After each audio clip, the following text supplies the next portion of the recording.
교회의 본질이 무엇인가라고 하는 제목으로 오늘 말씀을 선포하겠습니다. 자, 2차 세계대전 이후 자유주의와 세속주의의 거센 물질 속에서 세계 곳곳에 있는 교회들은 점점 쇠퇴하기 시작했습니다. 그러자 세계 교회는 어떻게 하면 다시 교회가 성장할 수 있을까? 방법론에 깊은 관심을 가지게 되었습니다. 그래서 프로그램을 연구하고 시스템을 만들고 사람을 모으는 방법의 전략들을 개발했습니다. 그러나 시간이 지나면서 단순한 외적 성장만으로는 교회의 참된 회복이 이루어지지 않는다라고 하는 것을 깨닫게 되었습니다. 그래서 성장보다는 더 큰 질문을 하게 되었습니다. 무엇이 진짜 교회인가? 교회의 본질을 묻게 되었습니다. 그래서 그 결과 교회 성장이라고 하는 말보다는 교회 건강이라고 하는 말이 더 강조가 되었습니다. 사랑하는 여러분, 교회는 단순한 사람이 모이는 곳이 아닙니다. 건물이 크다고 건강한 교회가 아닙니다. 프로그램이 다양하다고 본질적인 교회다, 그렇게 말할 수가 없습니다. 그렇다면 성경이 말하는 교회 본질이라고 하는 것은 무엇일까요? 첫째, 교회는 예수 그리스도 자체입니다. 23절 말씀입니다. 교회는 그의 몸이니 만물 안에서 만물을 충만하게 하시는 이의 충만함입니다. 자, 초대교회 때 사울이 예수님을 믿는 사람을 잡아 옥에 가두고 교회를 핍박했었습니다. 그날 또 여러 때처럼 교회를 핍박하기 위하여 다메섹으로 가고 있었습니다. 그 길을 위해서 부활하신 예수님께서 강력한 빛으로 사울을 만나 주셨습니다. 사울아, 사울아, 내가 어찌하여 나를 핍박하느냐? 이상하지 않습니까? 사울이 교회를 핍박했지 예수 그리스도 자체를 핍박한 적은 단 한 번도 없었습니다. 그런데도 예수님께서는 왜 내 교회를 핍박하느냐 그렇게 묻지 않으시고 네가 왜 나를 핍박하느냐 그렇게 질문하신단 말이에요. 자, 성경을 보면 사울이 반문할 법도 한데 전혀 반문하지 않습니다. 내가 언제 예수님 당신을 핍박했습니까? 그렇게 반문하지 않았습니다. 왜 그럴까요? 이미 답을 깨닫고 있기 때문입니다. 예수님이 교회시구나. 교회가 곧 예수님의 몸이시구나. 그렇습니다. 교회는 단순한 조직이 아닙니다. 교회는 건물이 아닙니다. 교회는 그리스도의 몸입니다. 자, 둘째, 교회는 가족 공동체입니다. 신약교회는 예수님 당시 유대인의 회당 공동체와 깊은 연관을 가지고 있었습니다. 유대인들은 회당을 단순한 종교시설이 아니라 신앙 공동체요, 가족 공동체로 이해를 했었습니다. 그래서 어떤 이들은 키부츠라고 하는 이 공동체의 출발을 회당 공동체에서 그 기원을 찾기도 하는 겁니다. 함께 일하고 함께 먹고 함께 문제를 해결했습니다. 한 키부츠 안에서는 모두가 내 아이였습니다. 모두가 내 부모였습니다. 공동체 안에 공부 잘하는 아이가 있으면 등록금을 떼어주었습니다. 내 아이가 열심히 희생하여 회사에서 돈을 벌어도 이웃집 아이 학비를 함께 내주는 겁니다. 공동체 의식이 얼마나 강했는지 모릅니다. 그런데 오늘 우리 한국 교회가 점점 약해지는 부분이 있습니다. 가족 공동체입니다. 공동체 의식이라고 하는 겁니다. 가족 의식이라고 하는 것입니다. 가족이라고 하는 의식이 강해지면 상대방의 강점을 말해야 되지 않겠습니까? 서로 격려하지 않겠습니까? 서로의 약점을 덮어주는 것 당연해지는 것입니다. 사랑하는 여러분, 교회는 서로 세워가는 공동체입니다. 저는 모임에 가면 우리 교회 자랑합니다. 우리 교회 장로님, 우리 교회 집사님, 우리 교회 권사님들 자랑합니다. 성경을 읽다가 은혜 받고 고침받은 이야기, 자녀들이 기적같이 회사에 취업한 이야기들, 이름 없이 헌신하는 봉사자들 이야기를 저는 합니다. 여러분, 사람 흉보는 모임은 재밌지요. 시간 가는 줄 모르지요. 그런데 돌아오면 내 마음은 왠지 허전해지지 않습니까? 더 무서운 것은 내가 그 자리에 없다고 하면 언젠가는 내 이야기도 그 자리에서 오르락내리락 오르내릴 수 있다고 하는 것입니다. 그것 생각하면 얼마나 불안합니까? 남을 깎아내리는 모임은 영혼을 병들게 합니다. 믿음을 메마르게 합니다. 그런 자리는 멀리 하십시오. 감사만 해도 시간이 모자랍니다. 우리 교회 안에는 은혜 이야기, 눈물의 기도와 헌신의 이야기들이 참 많습니다. 작년 당회에서 강원도 동해시에 창성교회를 돕기로 하고 제가 현장을 방문했었습니다. 직접 가보니 교회 건축에 4천만 원이 부족한 것입니다. 돌아와서 설교 시간에 이 소식을 전했더니 한 집사님이 나머지 부분은 제가 감당하겠습니다. 바로 헌신하셨습니다. 후에 안 사실입니다만은 다른 한 분도 자기가 하려고 했는데 순발력에서 밀려서 내가 기회를 놓쳤다. 그래서 한바탕 웃기도 했습니다. 그런데 건축 과정이 순탄치만은 않았습니다. 폐가를 매입의 공사를 시작했는데 예상치 못한 법적인 문제가 생겼습니다. 공지 문제로 행정적인 어려움이 발생했습니다. 한동안 공사가 쉽지 않았습니다. 제가 지난주에 전화를 했습니다. 목사님 힘드시죠?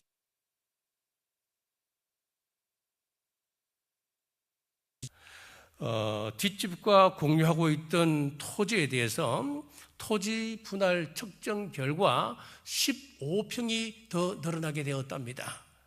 교회 평수도 20평에서 25평으로 더 넓게 건축을 하게 되었답니다. 그러면서 목사님이 편지를 보내오셨어요. 그래서 이 편지 내용이 어떤 내용이냐면은 5평이 더 늘어나니까 피아노 자리와 강대상에 여유가 생겼다고, 참 하나님 감사하다고, 막힌 것 같은 길이 더 좋은 결과로 바뀌었다고, 그렇게 편지가 왔습니다. 기도의 시학과 사랑의 헌신을 통해서 하나님의 역사를 다시 확인할 수 있었습니다. 2주 전에는 또 이런 감사한 일이 있었습니다. 한 집사님께서 논을 파셨습니다. 그리고 선금으로 1,800만 원 정도를 받으셨답니다. 집사님이 찾아와 말씀하셨습니다. 목사님, 아프리카 우물 하나 파는데 얼마 정도 예산이 듭니까? 한 1,500만 원에서 1,600만 원 정도 소요가 됩니다. 저는 그 가정 형편을 알고 있기 때문에 조심스럽게 말씀드렸습니다. 집사님, 정말 마음에 감동이 있으시다면 100만 원 월드비전으로 헌금하십시오. 나머지는 생활에 꼭 필요할 겁니다. 월드비전 경주 지회에 있는 여러 교회들과 그리고 후원자들이 함께 힘을 모으면 2년 정도 지나면 우리가 아프리카에 우물을 하나 팔 수가 있고 수로를 놓을 수가 있습니다. 집사님도 그렇게 하겠노라. 내가 100만 원을 송금하겠노라. 그래서 월드비전 경주지회 계좌번호를 가르쳐 드렸습니다. 그런데 그 집사님 마음속에 이런 생각이 들었다고 합니다. 나는 넉넉하지는 않다. 통장에 단 10원도 없다. 그래도 나는 물을 마시고 살고 있다.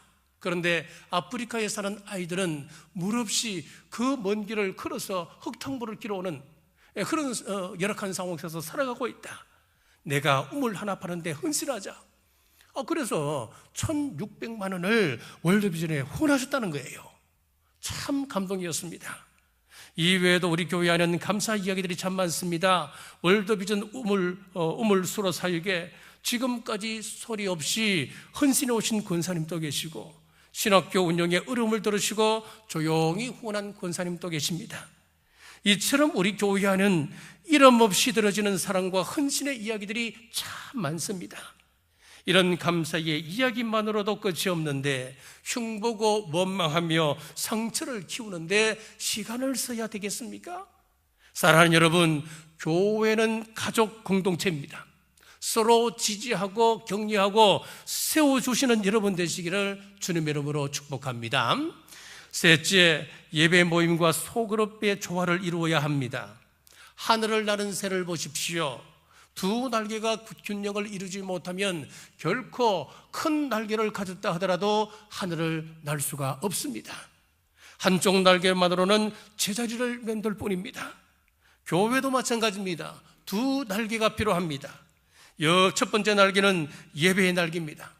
열심히 모이는 교회가 좋은 교회입니다.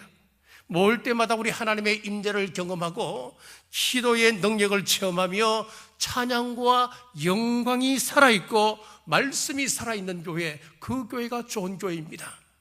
오늘 이 시대를 살아가는 우리는 예배를 통하여 하나님을 만나지 않고서는 세상을 이길 힘을 소유하지 못합니다. 예배는 단순한 종교 행사가 아닙니다. 지친 영혼이 다시 살아나는 자리가 이 자리입니다. 하나님의 능력을 공급받는 자리입니다. 방향을 잃은 인생이 다시 이 자리에서는 그 자리입니다. 자, 두 번째 날개는 소그룹의 날개입니다. 우리는 연약하기 때문에 누구나 이 공동체 안에서 믿음의 사람으로 온전히 세워지기 위해서는 나를 알아주는 사람이 필요합니다. 나를 이해해주고 내 이름을 불러줄 수 있는 자리가 필요합니다. 그것이 바로 소그룹 공동체입니다. 같은 연령끼리 모이는 전도회, 선교회가 있습니다. 같은 취미를 가지고 모이는 동아리가 있습니다. 제자훈련과 양육 모임도 있습니다. 지금 우리 교회는 소그룹으로 개편되어서 아름답게 정착되어 가고 있습니다. 이 두 날개가 균형을 이룰 때 교회는 건강하며 성도는 살아나며 세상을 변화시키는 능력을 우리는 소유하게 될 것입니다. 초대교회는 두 날개가 살아있었습니다. 핍박 속에서도, 그리고 사도들이 잡혀가 순교를 당하는 그 현장에서도 그들은 예배가 지속되어졌습니다. 그리고 흩어지면 서로를 격려하고 세워주었습니다. 초대교회가 무너지지 않았던 이유는 바로 이 두 날개가 살아있었기 때문이었습니다. 자, 그런데 사탄은 교회와 성도들을 무너뜨릴 전략을 세웠습니다. 어느 날 콘스탄틴 황제가 교회의 핍박을 중단하고 기독교를 공인하게 되었습니다. 숨어 지내던 성도들에게 신앙의 자유가 주어졌던 것이지요. 이후에 곳곳에 웅장한 예배당이 생겨졌고 큰 성전에서 드려지는 예배는 활기를 띠게 되었습니다. 자, 그런데 동시에 작은 공동체는 점점 약해지기 시작했습니다. 이 전략은 오늘도 계속되고 있습니다. 사탄은 우리 마음속에 속삭입니다. 주일 예배만 잘 드리면 되는 거야. 은혜만 받으면 충분한 거야. 찬양 좋고 설교가 은혜로우면 되지, 그만이지. 여러분, 참 믿음의 말처럼 들립니다만은 여러분, 아닙니다. 여러분, 동시에 또 어떻게 속삭이느냐 하면은 소그룹이 꼭 필요하겠어? 괜히 갔다가 상처만 받고 오면 그거 뭐해? 이 바쁜 시대에 예배만 들어도 너 대단한 거야. 결국 소그룹의 날개를 잃어버리게 되었습니다. 믿음으로, 삶으로 믿음을 실천할 자리를 우리는 잃어버렸습니다. 받은 은혜를 구체할 마당을 우리는 잃어버리게 된 것입니다. 예배 가운데 은혜 받습니다. 간혹 은혜가 충만하여 눈물을 흘릴 때도 있습니다. 마음이 뜨거워질 때도 있습니다. 그런데 일주일 후면 다시 제자리에 가 있습니다. 왜 그럴까요? 받은 은혜를 붙들어줄 소그룹 공동체가 없기 때문에 그렇습니다. 함께 기도하고 함께 걸어갈 사람이 없기 때문에 그렇습니다. 그러므로 소그룹에 참여하시기 바랍니다. 주변의 연약한 성도를 붙들어 주십시오. 함께 말씀을 배우고 함께 기도 제목을 나누십시오. 서로의 삶을 나누며 믿음을 세워 주십시오. 이슬비에 옷 젖듯이 천천히 마음을 나누십시오. 건강한 성도는 두 날개로 날아야 합니다. 예배의 날개와 소그룹 날개가 함께 살아 있어야 합니다. 그때 건강한 교회가 되고 그때 건강한 성도가 자라갑니다. 그때 교회는 시대를 살리고 세상을 변화시키는 능력을 회복하게 될 것을 믿으시기를 바랍니다. 말씀을 맺겠습니다. 믿음의 비상을 위해서는 건강한 두 날개, 예배의 날개와 소그룹 날개를 함께 붙들어야 합니다. 이를 위해서는 포기할 것은 포기하고 붙들어야 할 것은 끝까지 붙들어야 합니다. 옛날에 한 가난한 선비와 결혼한 여인이 있었습니다. 남편은 세상 물정이 어둡습니다. 오직 공부만 할 줄 압니다. 결국 아내가 생계를 책임져야 했습니다. 날품팔이 삭바느질에 논밭까지 일구며 남편을 먹여 살렸습니다. 그렇게 3년의 세월이 흘렀습니다. 어느 날 품삯으로 받은 보리 한 돛박을 햇볕 잘 드는 마당에 널어두고 이웃집에 일을 나갔습니다. 그런데 갑자기 소낙비가 쏟아내립니다. 소낙비에 보리가 떠내려가 버리고 말았습니다. 참는 것도 하루 이틀이지 이제는 도저히 못 찾겠다. 결국 여인은 남편을 버리고 새 사람에게 재가를 했습니다. 새로 만난 남편은 전혀 다른 사람이었습니다. 농사를 지어서 곡식을 가져다 주고 돈을 벌어다 주었습니다. 생활은 이전보다 훨씬 넉넉해졌습니다. 그녀는 생각했습니다. 3년이 너무 억울한 겁니다. 내가 왜 진작 이런 결단을 내리지 못하였을까? 그는 후회했었습니다. 그런데 어느 날 마을이 떠들썩한 겁니다. 3년 육각 소리가 울려 퍼지고 장근급제한 사람이 마을로 돌아온다는 겁니다. 수많은 수행원들이 따르고 화려한 행렬이 이어졌습니다. 사람들은 말합니다. 참으로 훌륭한 인물이 우리 마을에도 태어났다고, 마을에서 났다고. 저 영광을 누리는 부인은 어떤 복을 받아서 저런 복을 누릴까? 그런데 그 모습을 바라보던 저희는 갑자기 그 자리에 털썩 주저앉고 말았습니다. 3년 전에 자신이 버렸던 그 남편이었습니다. 사랑하는 여러분, 영광에는 반드시 대가가 따릅니다. 인내 없는 영광은 없습니다. 이 여인이 조금만 더 참고 조금만 더 기다리고 조금만 더 견뎠더라면 그의 인생은 완전히 달라졌을 것입니다. 신앙도 마찬가지입니다. 예배의 자리를 지키는 사람, 소그룹 자리를 끝까지 붙드는 사람, 믿음의 공동체 안에서 눈물로 인내하는 사람에게 우리 하나님께서는 반드시 영광의 날을 허락하십니다. 오늘의 눈물이 내일의 면류관이 되고 오늘의 헌신이 내일의 영광이 될 줄 믿습니다. 사랑하는 여러분, 오늘 야외 예배를 통해서 무뎌지고 약해졌던 신앙의 두 날개가 다시 힘차게 펼쳐지시기를 주님의 이름으로 축복합니다. 기도하겠습니다. 아버지 하나님, 부족하고 허물 많은 저희들을 불러서 자녀 삼아주시고 남부 공동체로 삼아주심을 감사합니다. 교회는 예수님입니다. 우리는 예수님만을 높이게 하시옵소서. 한 걸음 더 나가 우리의 지체들이 교회입니다. 서로 사랑하고 용납함으로 형제를 높이게 하옵소서. 높이 비상하려면 두 날개가 건강해야 합니다. 예배를 소중히 여기고 받은 은혜, 내가 구체적으로 섬길 수 있는 형제를 찾아 은혜를 나누게 하옵소서. 이 시간 예물을 올립니다. 마음을 다하여 올리는 11조를 비롯한 여러 모양으로 드리는 예물 받으시옵소서. 물질에 대한 청지기 사명 잘 감당하여 세상 속에서 힘있는 삶 살게 하시고 우리 성도들의 가정과 사업이 날로 번성게 되셔서 하나님 영광 위하여 마음껏 사용케 하옵소서. 여러 모양으로 봉사하는 손길들이 있습니다. 이름도 빛도 없이 주님 받드는 모든 손길 주님 받으시고 세상에 살면서 물질 때문에 고통당하지 않게 하시고 시험에 들지 않게 하옵소서. 어버이 주일을 맞아 믿음의 가정을 허락하시고 부모님의 사랑과 수고를 통해 믿음이 잘 결성되게 하심 감사합니다. 가정마다 하나님을 경외하는 믿음과 사랑이 넘치게 하옵소서. 연로하신 부모님들에게 건강과 평안을 더하시고 다음 세대가 믿음 안에서 바로 세워지게 하옵소서. 마태복음 10장 기도합니다. 마태복음 10장 7절, 우리 교우들 천국 가게 하여 주옵소서. 마태복음 10장 8절, 천국 가는 그날까지 건강을 지켜 주옵소서.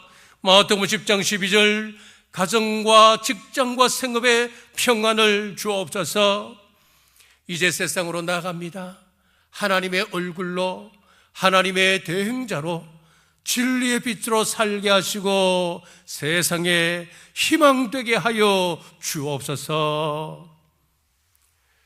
이제는 우리 주 예수 그리스도의 은혜와 우리 하나님 아버지의 무한하신 사랑과 성령님의 감동, 감화, 위로교통 충만하심이 오늘 주신 말씀 앞에 순종하기로 결단하는 주의 온 권속들과 각 가정과 직장과 생업 위에 지금부터 영원토록 함께 하시길 간절히 축원하옵나이다.